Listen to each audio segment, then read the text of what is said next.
Be Wealthy and Smart, episode 1637.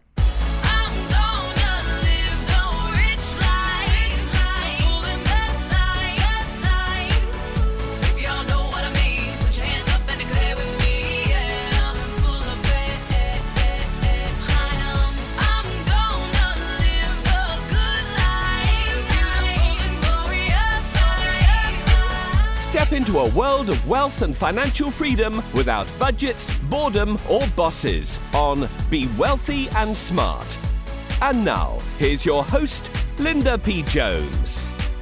Welcome to Be Wealthy and Smart. I'm Linda P. Jones, America's Wealth Mentor, empowering women and men worldwide to financial freedom.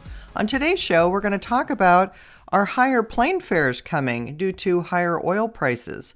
We would naturally think that those oil prices would find their way into airfares and affect spring and summer travel. But let's hear what CNBC is reporting about this. They say that United Airlines CEO Scott Kirby said last week on the sidelines of an event at Harvard University that higher fares were likely on the way because of a surge in fuel prices.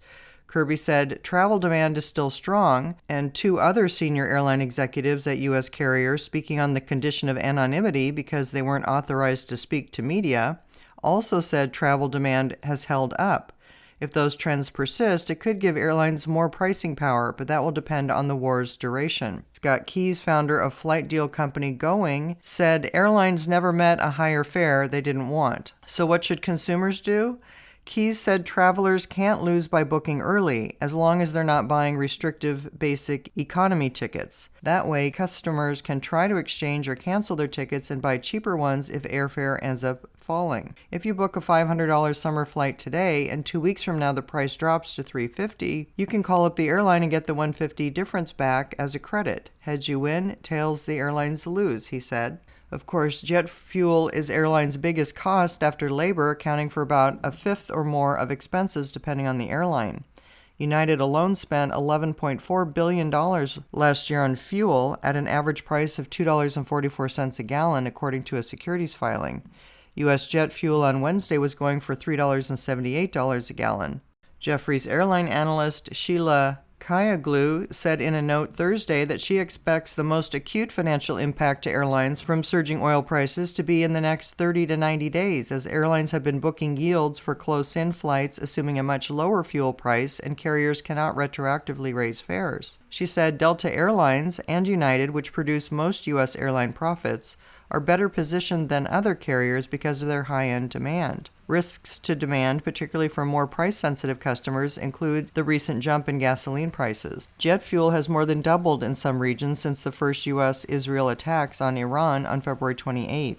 Oil prices surged to roughly four-year highs after the initial strikes. After prior fuel price surges, airlines started making customers pay for bags or charging them more. Even seemingly minor changes in weight can save airlines hundreds of thousands, if not millions of dollars a year in fuel.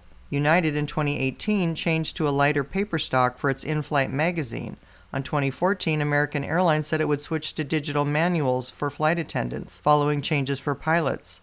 It said at the time it would save $650,000 in fuel a year. But higher fuel prices don't automatically mean higher fares. The ongoing strong demand for travel is a key factor, and so is capacity, or the amount that carriers fly. If airlines raise fares and passengers bulk, then capacity will likely go down in the form of fewer frequencies on a route or broader cuts in more severe cases.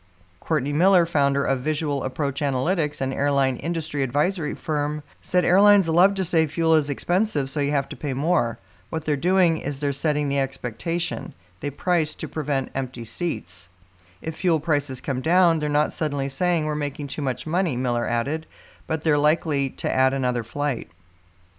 Capacity, especially to and from the Middle East, is constrained because of airspace closures and other stop-and-start flights. More than 46,000 flights have been canceled to and from the region since the February 28th attacks began. Those constraints are driving up fares as well as demand, as United's Kirby said, from regions where customers are looking for alternative routes. Airspace closures are also requiring airlines to take longer, more fuel-guzzling routes, but many have strong demand too. Qantas, for example, told CNBC that its flight from Perth, Australia to London is temporarily stopping in Singapore to refuel, allowing it to pick up another 60 customers.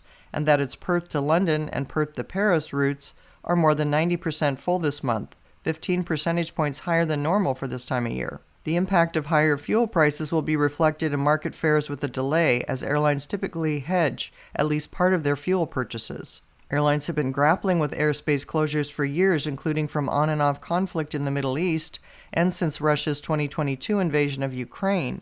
They have left a large swath of airspace out of use for many carriers. But most U.S. airlines no longer hedge fuel costs or lock in prices using futures and other securities. Southwest Airlines was one of the last holdouts, and it quit last year. A spokesman for the Dallas-based airline told CNBC that Southwest currently has no plans to resume hedging.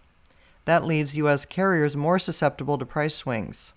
Kirby said there would likely be an impact to United's first quarter results in the second quarter if the war and blockage of the Strait of Hormuz, a key shipping channel, persists. However, he said, demand was increasing sharply from regions that have been affected by the thousands of flight cancellations and airspace closures in the Middle East. Because of airlines' upbeat outlooks on demand to the start of the year, the environment is conducive for passing along fare increases.